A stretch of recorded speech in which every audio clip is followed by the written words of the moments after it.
नेता सम्राट चौधरी और उपनेता विजय सिन्हा। नमस्कार, द इंडिया टॉप देख रहे हैं, मैं हूं आपके साथ बिरजू सिंह। बीजेपी ने एक बार फिर से पुराने चेहरों पर भरोसा जताया है। जेडीयू विधायक दल की बैठक हुई और उस बैठक में नीतीश कुमार को सर्वसम्मति से नेता चुन लिया गया। वहीं दूसरी तरफ भारतीय जनता पार्टी खेमे में कई नामों की चर्चा थी। इस बार सम्राट चौधरी की छुट्टी होगी। कोई कह रहा था कि विजय सिन्हा की छुट्टी तय है, नए चेहरे को मौका दिया जाएगा।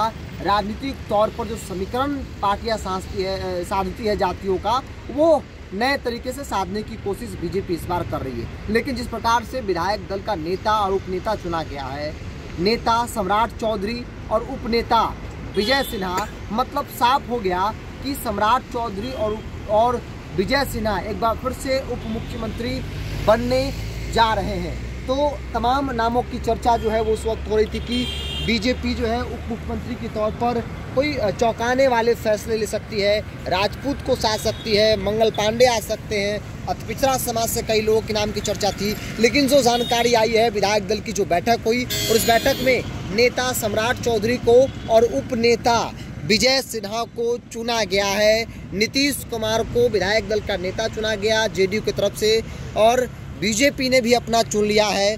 बीजेपी की मैराथन मीटिंग के बाद ये फैसला जो है वो लिया गया है। हालांकि केशव प्रसाद मौर्य को इन तमाम चीज़ों को लेकर जो है वो नियुक्त किया गया है। केशव प्रसाद मौर्य आज पटना में आएंगे और तमाम चीज़ों को लेकर जो है लोगों से बातचीत करेंगे। उधर अमित शाह का भी एक दिन पहले पटना आना कई सवालों को खड़ा कर रहा था कि अमित शाह पटना आ रहे हैं, तो एक दिन पहले आने का क्या मतलब है। लेकिन जो बीजेपी ने फैसले लिए हैं उससे साफ जाहिर होता है और बहुत क्लियर मैसेज है कि बीजेपी एक बार फिर से उसी दोनों चेहरे को, पुराने चेहरे को रिपीट जो है वो करने जा रही है।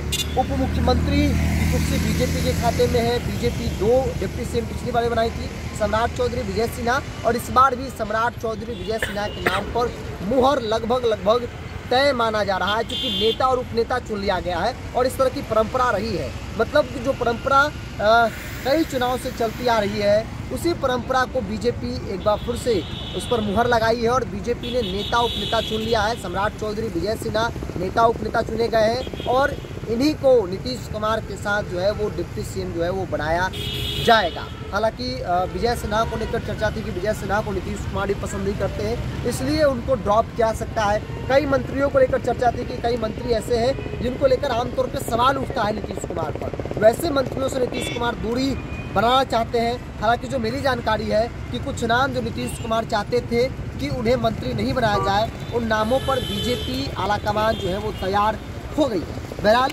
बीजेपी ने फैसला ले लिया, नेता उपनेता चुन लिया है और जो परंपरा आ रही है, साफ जाहिर है कि सम्राट चौधरी विजय सिन्हा ही उप मुख्यमंत्री की कुर्सी पर बैठेंगे।